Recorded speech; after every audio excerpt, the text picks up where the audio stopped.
My name is Marcia Robinson, and we are recording an oral history with a group of community members and alum and faculty as part of the MUMories Oral History Project. This project marks the 50th anniversary of the Miami University Middletown, Ohio campus. This interview is taking place on January 10th, 2017 at the Verity Lodge. To everyone, do we have your permission to begin this interview? Yes. Thank you. So, where would we like to begin? Who would like to start the conversation? I'll start.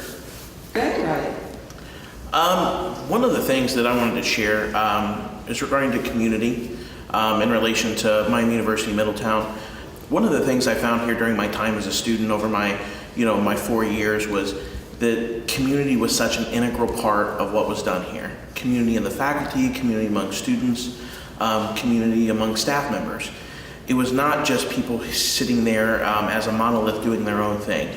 We were all in this together, whether it was having help from faculty or working as a student employee, or whether it was studying with my fellow classmates, or whether it was going and getting lunch with professors. We were all in this together, and we were part of a family. And moving on from here after graduation, I found out just how important that experience was, because it prepared me to function not just among myself and what I was doing, but how can I function within a community, within a group, which is relevant to being in the workforce, is you're not going to be doing things alone. You're going to be functioning with people who come from different backgrounds, come from different cultures, who have different ideas of what success looks like. So doing that here on the Middletown campus prepared me for what that was going to look like whenever I got out into the workforce. And for that, I'll forever be grateful. Kathy, would you like to tell us about the start of that community and tell us your relationship to Miami and start from there? Sure. I was on the founding faculty at this campus in Middletown. I taught math here for 31 years. The faculty in the beginning were all housed in Johnson Hall. Our offices were all in two hallways.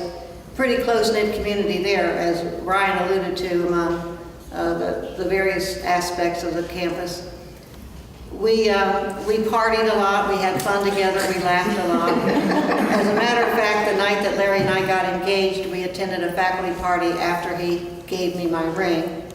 And it was an impromptu announcement that we were engaged, but by golly, the host of the party, Dr. Serge Gonzalez, brought out the champagne, and we all had at least a little sip of champagne in honor of our engagement. And this was among friends that I had only known for 4 or 5 months. The campus had just opened that fall, and here we were getting engaged. So it was very meaningful to me, the amount of camaraderie that we had among the faculty. And when I think of my teaching experience, one of the things that comes to mind is how we provided opportunity for many people who would maybe have started college but didn't have the opportunity to finish. And among those were what were called the MRSs, the Mature Returning Students. And I had a number of them in my math classes. Many of them were education majors, and I taught them. One of the classes I taught was math content for elementary ed majors. And I had a lot of people in there who were actually math avoiders. And among them, I'm sorry to say, a lot of mature returning students, ladies especially. But I always loved it when their minds opened up to math, and they told me that I inspired them to not be afraid of math. And I think that the campus being here provided an opportunity for many people to enter the workforce with degrees, especially women, who wouldn't have had a chance to otherwise. Speaking of being on the first faculty, I'd say women were definitely in the minority in that group. We were in the minority, but we're fully accepted and fit in pretty well, and just acted like normal people. Well, that's a dumb way to say it. Take that part out.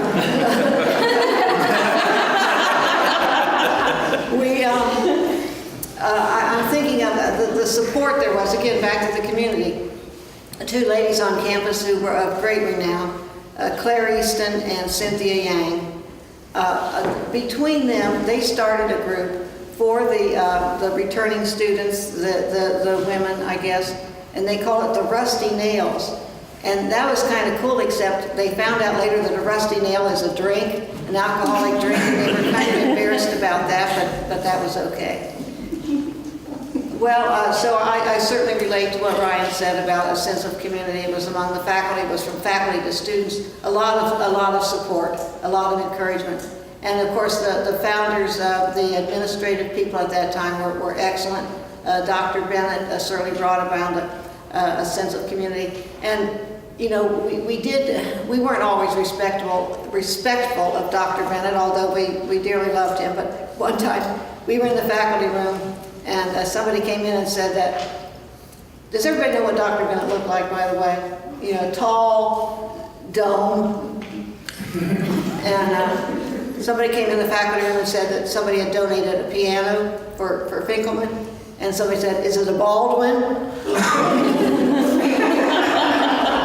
We had some real wag, you know, Dave Ballard, some of those people on the faculty were really funny.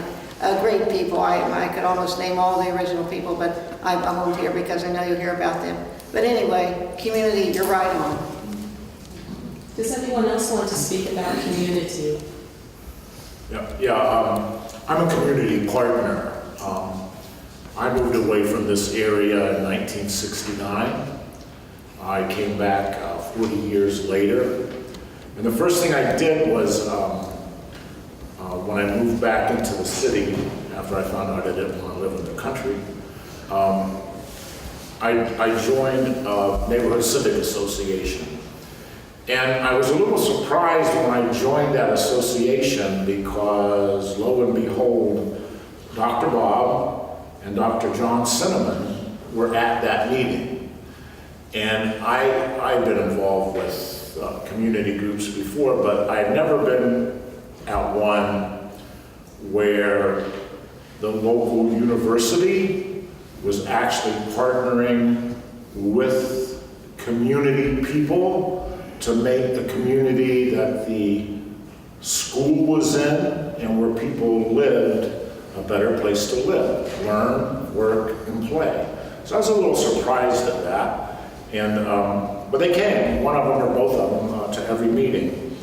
And my first really interaction with Miami was I was asked to participate on a legacy panel with Will Allen, who is probably the leading expert on urban farming in the country, if not the world. And I was asked by Dr. Bob. So that was my first experience. And since that time, that was back in 2010, 29, something like that. I found that the university was reaching out to me to see if I was interested in working with them to try to better the community. And in 2011, I met Patty Burbacher, who was a student, non-traditional student at Miami, and she did her capstone, BIS capstone, with me and how urban farming could make a community a more viable place to live.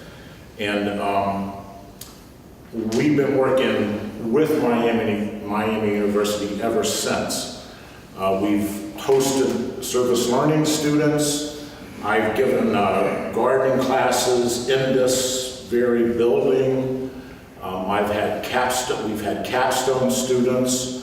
We put in a staff and student community garden at one of the regional campuses. I've given gardening classes at regional campuses. We've just worked hand in hand to try to eliminate or at least minimize food insecurity in our neighborhood. Hand in hand, equal partners. I consider Miami University a partner. They've given us invaluable help in dirty work, 95-degree weather, weeding and hoeing. They've given us very good technical work on building websites. They've just been instrumental in a small nonprofit organization being able to make a more dramatic effect by supporting us not only in words, but in deeds with everything we've done. So I strongly believe that this university is vital to this community's revitalization. And then I guess the last thing I would say is Patty Burkbacher and I are now married. We got married as hippies should do 2 years ago this coming July at a Grateful Dead concert up in Chicago. So not only have they supported me in my community work, but they've given me my life partner. So I'm extremely happy. Tiffany, your hand is out. I guess for me, when I think about how Miami Middletown has impacted my involvement with community, it takes me back to when I first decided to come here. I was an athlete in high school and being recruited by a few, Division II schools, and my young mindset was, I'm getting out of here. I'm ready to go. Well, unbeknownst to me, I would suffer kind of a halting injury that kind of put a stop to those plans in high school, and started thinking, what am I going to do now? The scholarships were kind of falling through, things weren't going to happen, and I did have one in line that was going to take me really far away, but just wasn't feeling right. It wasn't sitting in my heart the way it felt that it should. And I recall being at a track meet, and John Bennett, who was a volleyball coach here at the time, coming to recruit me to come play at Miami Middletown. And I was slightly discouraged because I knew already that Miami Middletown did not offer scholarships, and my situation with my family was I needed money to come to school. But he came to my track meet, it was freezing cold, pouring rain, and he's talking to me about, Mom, it's great, it's a nice place to be. And I just remember standing there shivering, him trying to convince me to come along, and then something about just his demeanor, and then it hit him too. He's like, oh, would you like to share my umbrella? Like, he just realized I'm standing there soaking wet. And it was just something about his charisma and his character that kind of drew me in, and I think ever since that was my initial encounter, but beyond that, the opportunities in the community that was formed through my athletic teams here. It started with volleyball, and I'd already decided I was not going to play basketball at MUM. That just, one, sport's enough, it's college, it's too much, I just need to focus on volleyball. And little Cheryl Miller, the current athletic director, was on me every day. After volleyball practice, I'm shooting hoops, and she's, you're going to play basketball, right? Her little soft-spoken manner. And I don't know, Coach. I don't know. I'm not sure, And basketball had kind of rubbed me wrong in high school. I had a few ill experiences with a coach that it kind of set me the tone. I wasn't going to play basketball anymore. But there was something about her persistence, her positivity, and just wanting me to be included and feeling like I was needed to be part of something more important and something special. And, needless to say, the 3 years that I did play here, volleyball and basketball, all 3 years, definitely instilled determination and character, and some of the things that I found from my coaches as examples, and the ladies that I played with as well, lifelong friends that I still, work with in the community, and are great friends that I'll see this weekend. But I think mostly it was that feeling of not knowing what I was going to do with myself and bringing me into something so special and allowing me to work toward a common success with people who were driven, and the support, just you feel like whatever you need, whether it's the professors that kind of, helped you work through what major am I going to take on. It was life-altering for me, honestly. And we went on to win our conference in both volleyball and basketball. We went on to win state with both volleyball and basketball. So those kind of culmination of all the hard work and the attitude that we had put into, it really made me feel part of something more important than just myself. And I think that is something that I'm still eager to instill in the community and the students that I work with now. The youth programs that I do for my profession, it shaped what I did with my life, the choices that I made when working with kids in our community, whether it's through the schools in the Middletown City School District, or even branching out to the YMCA and some other programs that we're offering. It's all through sports, and it's all through building character and all those things that I feel kind of started here that have branched out into what I chose to do with my life.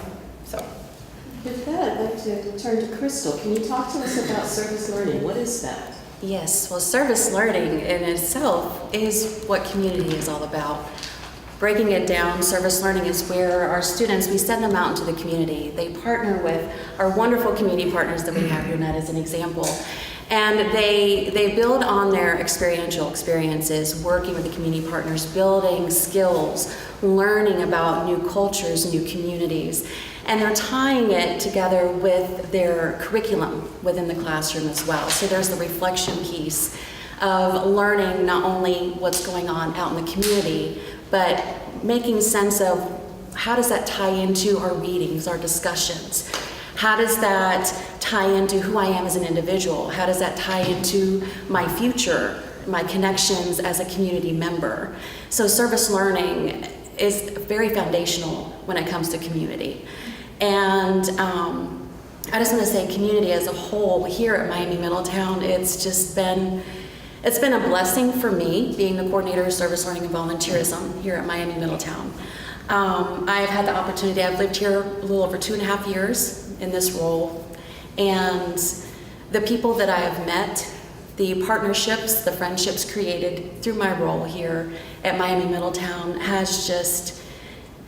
it has allowed me to see that this is the community that I can see myself retiring in, growing old in, being a part of for the rest of my life. It's such a special community. And for the students coming and meeting with us in the office and trying to figure out, well, what is service learning? What is volunteerism? Where do I fit in? How does this play into my life? Being able to have those conversations with the students and helping them to understand the significance of not only the role of service learning, the action, the experience, but also the significance of who they are and how they can grow from those experiences.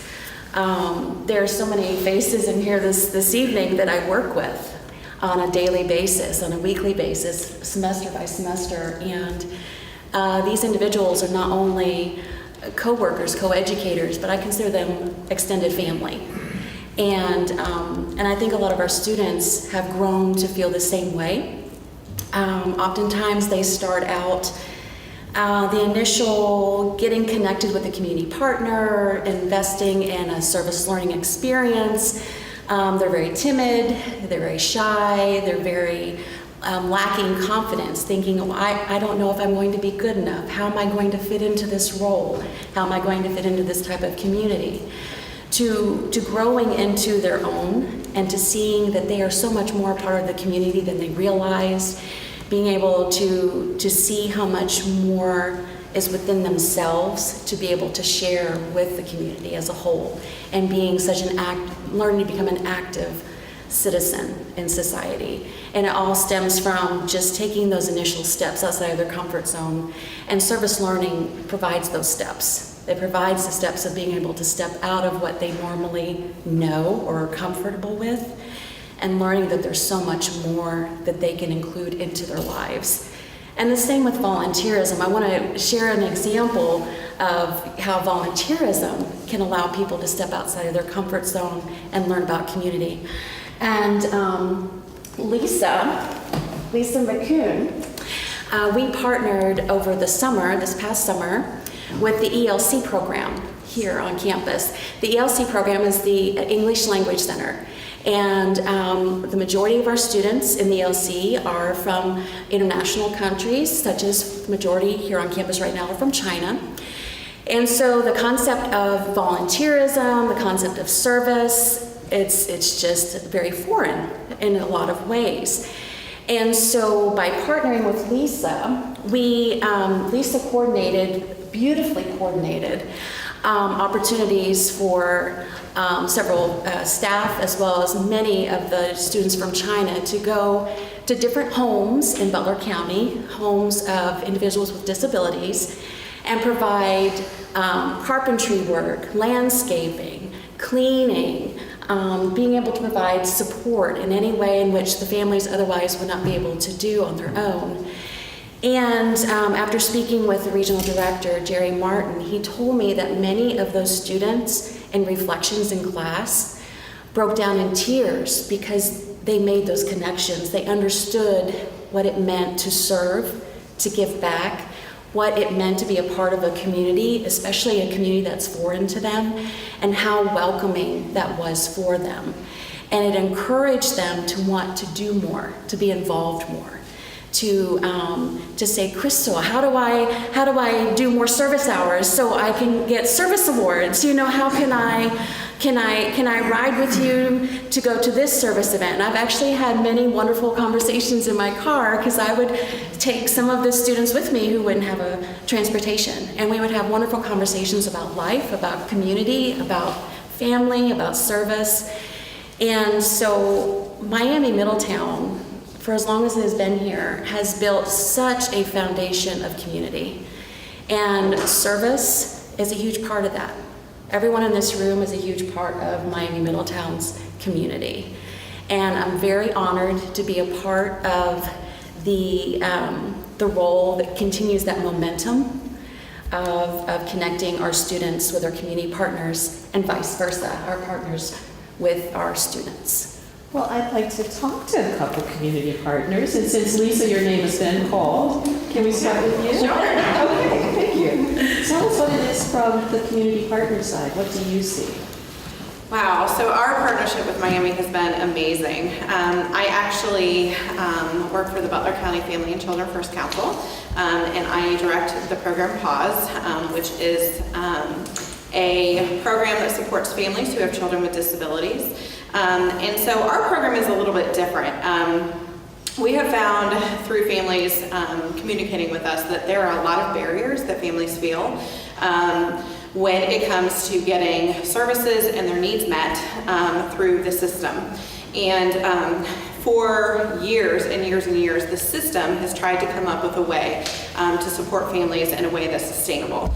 And so what the PAWS program has done is use resources like the community to actually make our program sustainable. So we function with one full-time staff, which is myself, and 2 part-time staff, and the rest of our leadership team are volunteers and student interns from Miami, and everyone else is volunteers. And so it has been an amazing journey to watch the partnership between our program and Miami.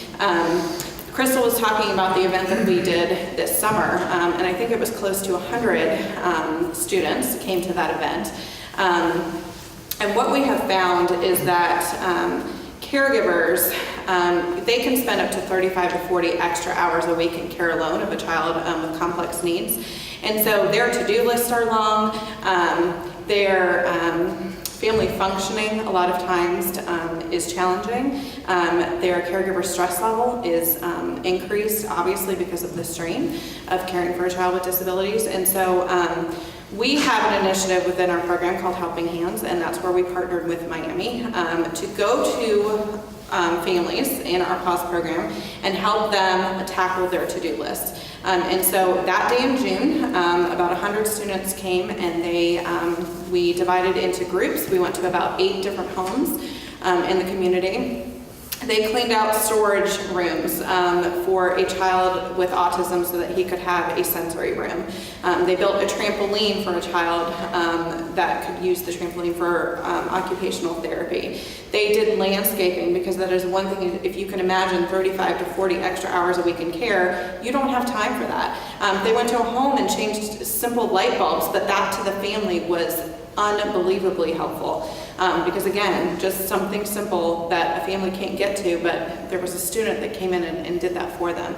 Our families were extremely grateful. We had correspondents coming in for weeks after that event, talking about the students and how helpful they were and how helpful that day was to them. And so I think for myself, what I can say about Miami is that our partnership is strong. I appreciate all of the work and the partnership that we have with Miami. Crystal, as I hear her speak, I thought that was just Crystal, but as I hear all of these stories, I'm realizing it really is embedded in the culture here at Miami. And so I think that the culture of Miami has brought that out in her. And so we're just really excited to continue our partnership. We're looking to dig deeper into service learning students as well, to volunteer at our Parents Night Out events that we do 3 times a month in the community to give parents a break. And we also use interns, and so the partnership, I hope, will grow in that fashion as well. So. Well, I'd like to move to another community partner that has a long history, and that would be with the Y. And so, Angela, could you talk about the Y program and maybe the 50-year relationship in this space? Not quite 50 years, but absolutely. We have a wonderful partnership with the YMCA and MUM. And how it started was there used to be daycare here called Mum Tots. And so in about 2005, there was conversations that took place between the Middletown YMCA and Mum Tots in regards to overseeing management. So in 2005, the Y came in and started having all these different talks and then said, okay, we're going to make a transition for the management component. And in 2006, license changed and the YMCA began running early learning centers from here, right here, located in this building in Verity Lodge. We take the entire downstairs of this lodge, the center here. And so we run this center here that it's gone on now, since 2006, that we went into the collaborations, and very excited about what has transpired over the years. Through the process, we have had the United States Secretary of Education, who came here in 2013 to actually hold a press conference as it related to early learning education. And Teresa Reeves here, who's with us with the YMCA, is the site administrator here. And she had to go through a long, lengthy process with their Secret Service and everything to be prepared just for that visit, in which we were selected because we are NACE accredited, which is a national accreditation, which is very rare throughout the United States.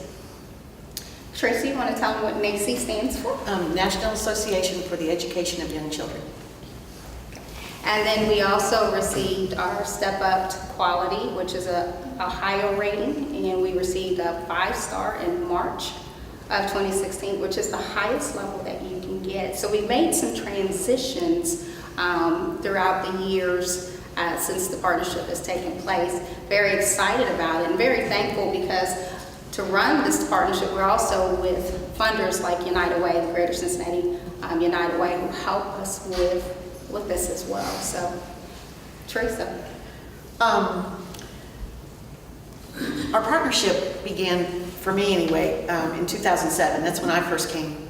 And someone back here mentioned Dr. Bob. He was one of the people that we talked to originally. He was my warm and fuzzy.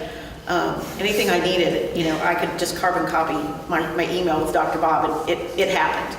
So, but over the years, we started very small. I remember my first year here, we had 15 children, and we thought we were just loaded. And as the years go by, we've had as many as 33 children. This past semester, last year, we had 31. So for us, that's just absolutely huge. Right now, I'm excited because I've got 15 toddlers starting at the end of the month. So we're full. I don't think my teachers would be very happy if I took any more. But the one thing that we really enjoy here is the students. In Crystal's program, they send us students, and it's so fun to watch them, especially the students who've never been with children much, don't know a lot about children, and they come in and it's like, so they come in, the second day, and I'm like, oh, you're back, all right, this is good. But they come in, they're very helpful, they play with the children, they learn from each other because, the children are doing things that they're like, that's pretty cool, and then the children ask questions. it's a very real give and take.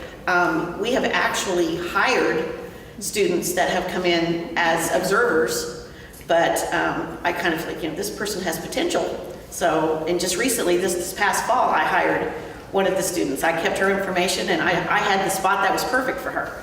And she's wonderful. She does a great job for us. So probably that's the big thing for me is the parents that come from the student community here, and we get to really get to know them. I've had what we call our lifers. Those are the children that come at 18 months and stay till they're 5, and we have a lot of those. A lot of them are students who are the parents. So we get to know some of these people intimately. So like I said, for me, that's probably the biggest community thing between me and Miami are the student parents and the actual students that we have in our classrooms. I'd like to talk about more of the community partners, and we have a representative from one of the community partners. Dwayne, would you like to tell us about your organization and your relationship to Miami? Well, last year as Miami University Middletown celebrated its 50th anniversary, the Middletown Community Foundation was celebrating our 30th anniversary of separating from United Way and becoming active in the community. And for the entirety of that 30 years, we have always had the dean of Miami University Middletown, or the regional campuses, on our board of trustees. I think that's a great example of the community partnership that Miami has made front and center in its existence in this community. A lot of people in the community, I think, don't realize what a community experiment Miami Middletown was, because this was the first regional campus in the state of Ohio. They had no blueprint for how to do this. They were making this up almost as they went along, and the community is the group that came together and raised money and made it possible, and community involvement has been integral to the campus's existence ever since then. In a lot of communities you find academic institutions that are insular and isolated and not participative in the communities around them, but that's not what you see with MUM. MUM has always been extremely active in the community. People from the campus are in all of the social clubs, all of the community organizations, all of the different partners that work to make this community a community. At the Community Foundation, we have financially supported the campus. Over 30 years, we have given over $3 million to Miami University Middletown in both grants to help events and projects, buildings on campus, but primarily in scholarships. Scholarship dollars to help kids and adults go to school. The accessibility and affordability of this institution is vital for this community. There are many, many students we see every year that come through our scholarship program who otherwise would not have an opportunity to go to college if it weren't for this institution being here. They either don't have the transportation to go away somewhere, or they don't have the money to go away and afford the higher tuition costs at other institutions, and this is a godsend to allow them to continue their education. Or they are older students with families, with job responsibilities, who can't just drop all of it and go to college at a 4-year campus at Ohio State or somewhere, and they need the flexibility and the affordability that this campus offers them. And we've been privileged to play a small role in helping make their education a reality. But we've also worked with the campus on service learning. We've had several service learning students work with us on projects, which as a small nonprofit, we don't have a lot of money to pay for staff, and we need all the help we can get, all the hands that can work on different projects. We've had interns. We have had even a student who was an intern that we ended up hiring for clerical help because we had such a positive experience with her being an intern in our office. So it's a partnership that I think is just a simple example that is replicated throughout the community with multiple organizations that have the same types of relationships with this campus as we do. I'd like to continue talking about opportunity and access. Does anybody have stories about opportunity and access that you've seen in people who've been placed with you and friends? Any stories without naming names, but can you give any examples? Bree? Yeah, I work for the Butler County Board of Developmental Disabilities. I've been there for about 6 months now, a little over, and one of my first projects was working with a service learning student with Crystal. And it was such a great experience. I can't wait to get another service learning student from we do a lot of community outreach activities that bring people with and without developmental disabilities together to break down stereotypes, to teach social skills, just to get people comfortable with one another, with that push towards community for the people that we serve. And the student that came to us, we kind of had, it was open-ended. We let him just dream and really share his passions, one of which was music. And so his idea was to bring together people in the community without disabilities together with the people that we serve with disabilities, and to just have a night of musical interaction, whatever that meant, you know. So we kind of brainstormed, you know, the first night, we had his live band that he had through his church. And then we had a man from the Oxford community come with his entire drum set. So we had a big drum circle of community members, individuals with developmental disabilities, staff, you know, people from the church. And it was just magical almost. We talk about systematic serendipity. You know, things don't always just happen magically like that. So you kind of have to like create opportunities for those kinds of things to happen. And that night it really did. You know, individuals that I've never seen really interact with anyone. You know, at the end of the night they were dancing and just so free. You know, the music really was kind of that bridge, that gap, the barrier, and the wall between you know, people with and without disabilities. Music really gave them a way to communicate and interact in a safe place. It was just absolutely amazing. And so since then we've had another event, and now we have another one planned this month. The semester's over, but he made it his goal to create a format for other community partners and other you know, groups in the community to kind of formulate this and replicate it over and over again. So we're hoping that different community partners can continue this on as a sustainable project.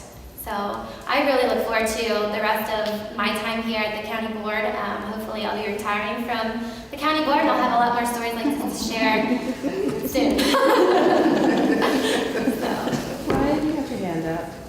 Yeah, in regard to community and access and opportunity, I know when I started here, you know, as much as to my chagrin, I hate that I said this, but it was just mom to me. Starting out, and that was the way, you know, coming from a local community, that was the way a lot of people viewed it, is, oh, it's just mom. But being here, I found out that I gained so much more than I had planned. And part of that is the empowerment, the empowerment of the leaders here on campus. I know several people have mentioned Dr. Bob, and that Dr. Bob in particular was someone who empowered me to give more in what I was doing, to be a volunteer, to do service learning. The way in which that he managed us and he talked to us and he treated us, I have realized that I have taken many of the lessons that I didn't even realize I was learning, and I was doing those things now in the workforce, and I do it at my church, and I do it with my family, of going above and beyond, of empowering people to do more than they even thought they could do. Before meeting him, personally, I just came to class and I went home. That's what I did. I did very little extra. I didn't get involved co-curricularly. So although I didn't do a whole lot of service learning opportunities, after getting connected with Dr. Bob, he provided opportunities for me to learn co-curricularly. So I was taking some of the things that I was learning in the classroom, and I was learning how to apply them, and and I was learning how to make those things real and not just words in a book, but how can I go out and be a leader on my campus? How can I go out and be a leader in the community? How can I be a leader among people? And those were some of the things that I learned here that had I been somewhere else, I may not have had the opportunity to learn. So, coming from a person who thought it was just mom, I learned that it truly was one of the jewels of Middletown. And learning those things has been, incredibly helpful to me. And I know that a lot of the people in my personal life, people ask me all the time, why do you constantly sell mom to me? And I just tell them they do. I recruited 2 students to come this coming fall that are going to be starting. They're going to be new freshmen. I have a student that's coming. It's one of the kids that I'm a pastor of, and she'll be starting doing CCP. And they ask constantly, well, why do you sell this so much? And I tell them the experiences that I've had and what I learned and the opportunities that I had that I may not have had had I gone somewhere else. So. Yeah, I think one of the opportunities that service learning students get when they work with us, because we grow food, that's what we do, is working with children. I remember the first garden we put in with Miami students. They had a staff and student preschool type of facility on the campus, on the regional campus, that was used so that the parents and the staff could go to work or go to school. And we brought those students over to this little 9-box, 4-foot by 4-foot wide box garden that we were putting in. And the students got to work with those very young children, because I'm not going to change the world, I'm too old, but these children can. And we asked them, well, what would you like to plant? And the first one said pineapple. We explained to them why it couldn't be pineapple.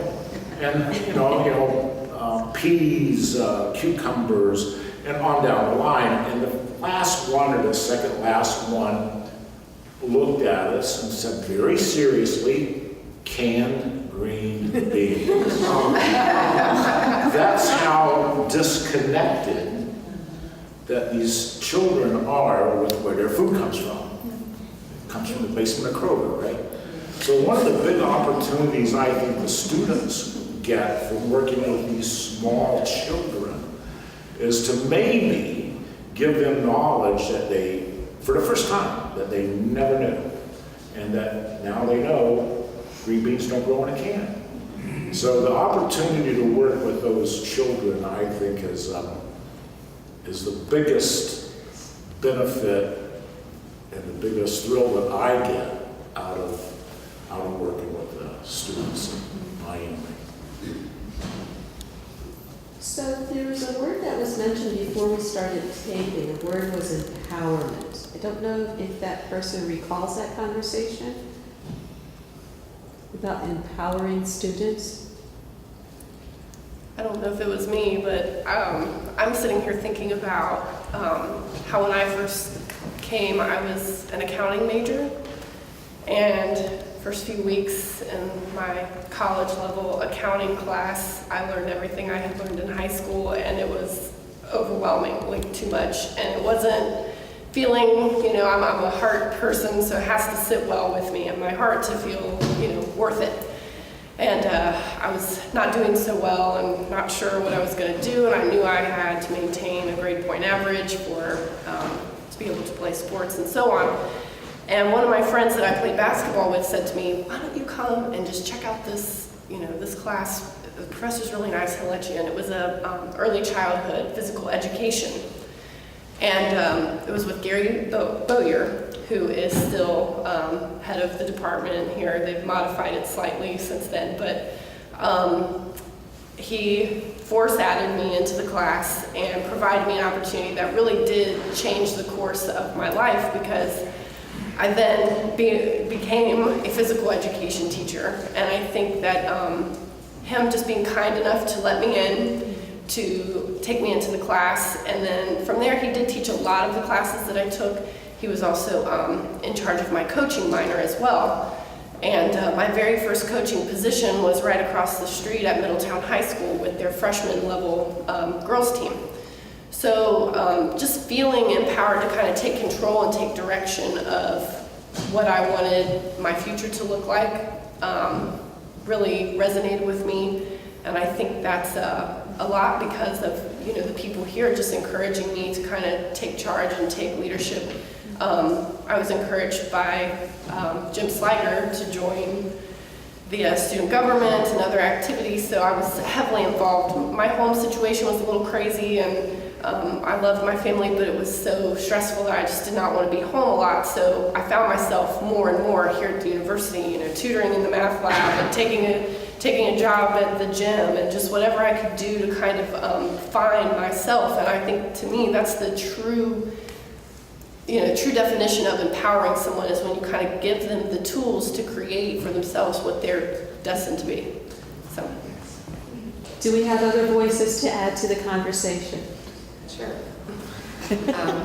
Abilities First has been a community partner for several years, and working with the volunteers there, I've had the opportunity to come to MUM and speak to students about volunteering, service learning.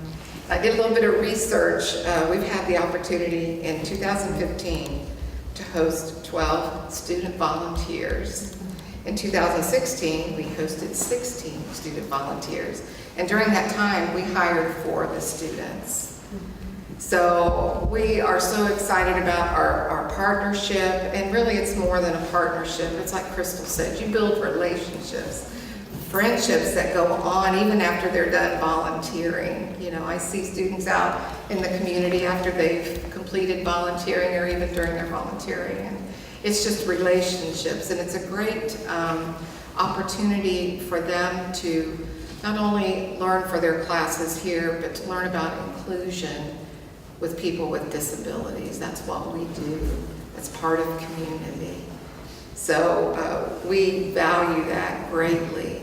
And then also I looked at our Early Childhood Learning Center staff, our Autism Learning Center, and our Pediatric Therapy Department. We have 7 Miami graduates, and a couple of those were just last year. We have 3 current Miami students that are expanding their education. So there is a connection all the way around, and we have a speech therapist there in our therapy department. She's a graduate of Miami. She's been at Abilities First for 25 years, and she is now teaching classes at Miami. So again, it all comes back around. I'm very thankful for Dr. Ginger Wickline. She's very supportive, and appreciate her encouraging students our way with her classes. And also, the civic group here has been so supportive in fundraising for Abilities First. And Juanita Hatton, who was on that committee, she worked here, I think, for 18 years, many years. Well, she now works at Abilities First. So again, things come full circle. So our relationship with Miami is invaluable, and I think it's a win-win situation for service learning, volunteers, and those that they work with. I'm here on behalf of the Art Central Foundation. I am an alumni from Miami University of Middletown. I graduated here in December 14, yeah. And I was asked to be here as a representative from the Art Central Foundation because I now sit on the board because of my service learning project here at Miami. I had my service learning project, and I started probably just like every other student. It was just like, okay, let's see what this is about and move on. And then fell in love with an organization and with people and with community. And then the more I got into the Art Central Foundation, the more I realized like these people are part of the community, but Miami University of Middletown really helps fuel what they do. And a service learning project you think is just, okay, let's go and help. And think it's kind of like an internship, but it changes the way that the community looks upon Miami Middletown and how they're reflected, and it's a very good reflection. Even now, I still see traces of Miami Middletown all over downtown and throughout town. But I started, like I said, just thinking, okay, let's get this part of the class done and see where it goes. But Yeah, the Art Center Foundation, we're a group that funds art classes for children all over the area, from Hamilton, Fairfield, Franklin, Middletown, Carlisle, Springboro, children who can't afford formal art classes, but really want a future in art. We give them those classes, anywhere from kindergarten all the way up through high school. And one of the prerequisites for the program is you have to be on a food program at your school, and then you have to be recommended by an art teacher from one of the schools.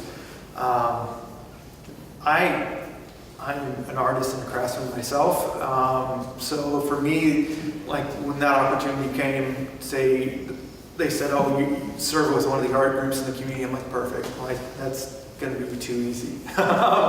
We can make something up, whatever."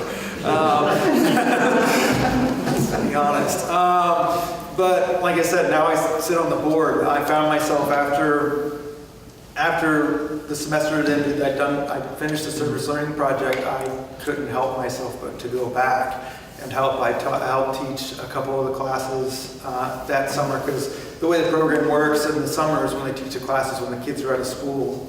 Throughout the whole summer, they have a whole setup for each. There's 2-week courses, and there's courses they start in June when school ends, and in the first week of August, so the kids have a week or so to get back into the routine, and the kids can sign up for the classes appropriate. So my service learning project was in the spring semester, and then through that summer, I helped them with a couple of the classes, and then ended up being asked to be on their board of directors. About the time I was working full time, and then and then school full time was my last semester. So I declined and said, "Let me get back with you guys." But it's amazing the opportunity that Miami provided for me to even be a part of the community in Middletown, not just for what Middletown, or how the campus doesn't just invest. It gave me a reason to invest in the community, and that's a big difference than just the campus or the community here just being like, "Oh, we're part of the community, it's great." It really shows itself when you see a lot of there's service learning students running all around downtown, all around. It's pretty crazy. It's like, "Hey, I was in a place once." Like, I always ask them, who's your class with, and that kind of stuff, and it always starts a conversation. But to the core, that to me is what Miami and Middletown is about, and seeing that and seeing how they affect our organization. There's still service learning projects that happen, and there's still students. Like, there's an event in February, or a Mardi Gras event in February, and it's like, I'm sure I'm going to see a couple of service learning project students doing around, setting up, help doing the decorations and stuff like that. But it's great, and then it was a great opportunity for me to be in a classroom full of other students doing their service learning project as well, and learning what they were doing. At the end of the semester, we all gave a 10-minute presentation of what was going on, like what each student did, and the organizations that were affected, and the opportunities that were given are just incredible. So, about 52 years ago, there were conversations in Middletown among parents, employees at Armco, managers at Armco, about creating opportunities for workers' children. And that was their vision, was to create an institution that not only taught skills, not just a technical skill, but they also wanted them to have a liberal arts education. That was the vision for the first generation. But tonight, you've also talked about regeneration and cycles and children. Would you mind expanding upon that connection of generations and regenerations and the future that you see between MUM and the Middletown community? Does anyone have any thoughts on that? Right away, I think about my student teaching placements. When I was in my bachelor's program here for physical education, before I was student teaching, they would put us out in the community with different PE teachers in the district. And my student teaching placement ultimately turned out to be at Verity Middle School. And I can't say with who, I guess, but she was a wonderful mentor and a good friend. And this was about the time, I mean, my fiance would come to be my husband here in the community, and just kind of life support at that time in general, just kind of helping me through some things, as well as guiding my career and teaching me to be the best version I could be as a teacher. Graduate, go out into the workforce. I put roots here, living in Middletown, but driving 50 minutes to Wilmington for 4 years, teaching there. But it was a wonderful experience. But ultimately, Middletown needed a varsity girls volleyball coach, and I had been doing that in Wilmington. So my name was popping up with people that I had gone to this placement or had been, student teaching with, and. When I got the job here, teaching physical education, my mentor was a lady that I had been placed with when I was in my undergrad.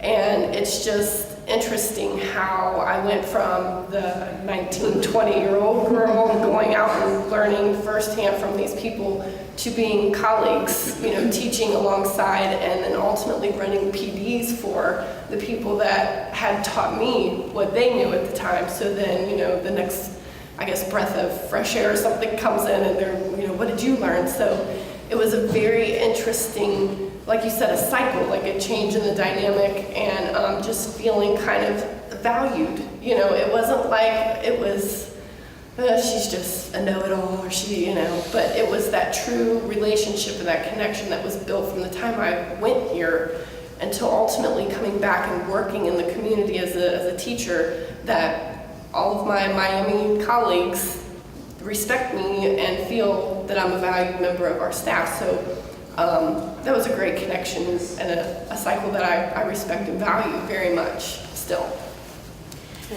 Speaking to generation, regeneration, and future, what comes to my mind, I had the wonderful opportunity of teaching this past fall, teaching the University One-on-One, which is our very basic intro-level course with our incoming freshmen, kind of giving them the basics of what is Miami, what is college life all about, and how does it all fit in as they're moving forward through their academic career.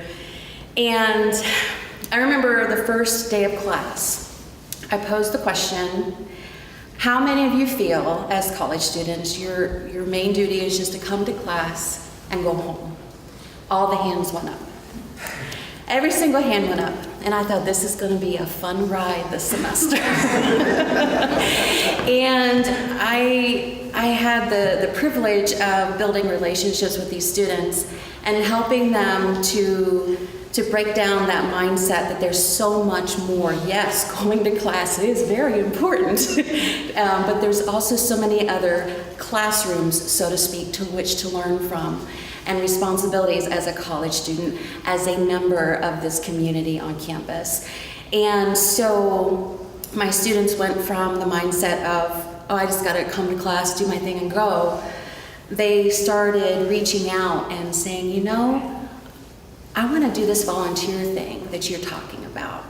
And they would start showing up to my volunteer events, or they would start coming to workshops and events on campus. I would see them start showing up and engaging more and reflecting. I had them reflect and to try to gain a deeper understanding of why they were doing more than just going to class. And by the end of the semester, they wrote in the reflections how much they valued growing, how they were putting these experiences in their tool belt and saying, you know what, there's so much more for me to do as a college student now.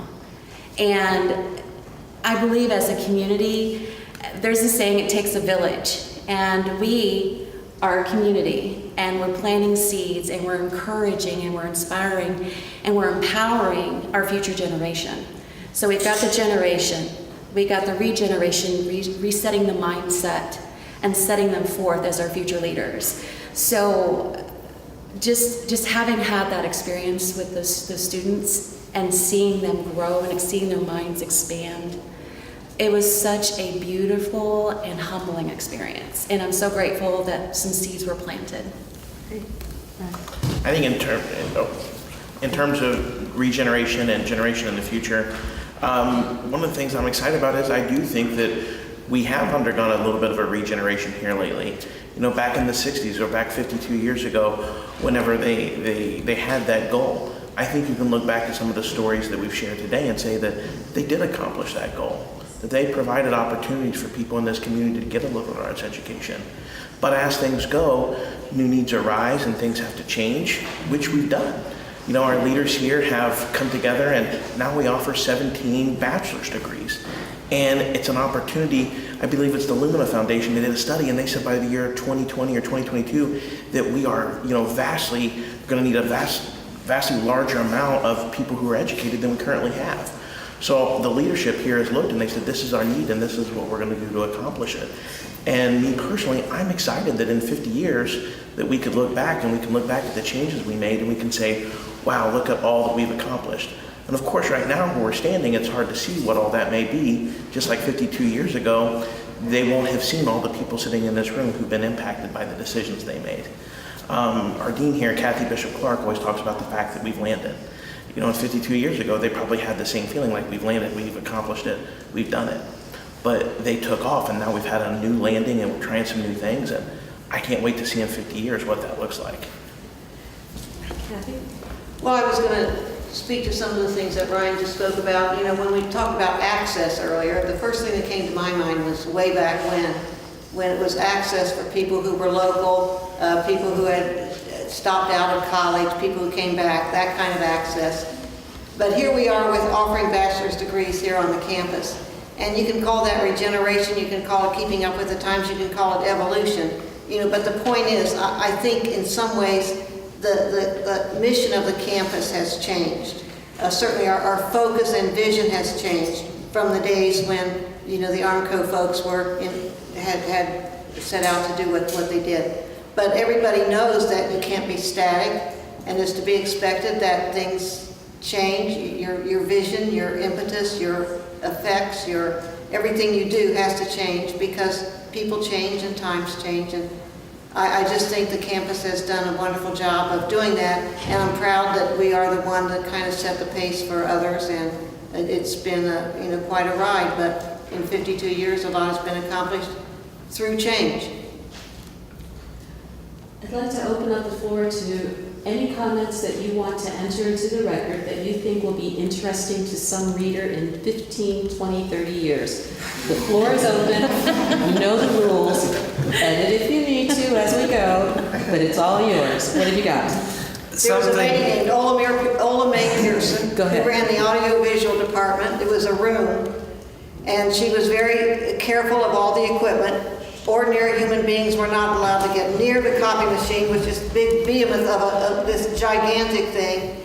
And Ola Mae was the only person who dared touch that. And God help you if you didn't have your test there like 3 days in advance to be run off. She ran a tight ship, but she ran it very effectively. She passed recently, and there were many happy memories of the days of Ola Mae working in that department. And she was just an example of a good, solid MUM employee who knew her job and did it well and served well. So I want her on the record. Something we haven't touched on is the sheer number of events and community activities that occur here on campus.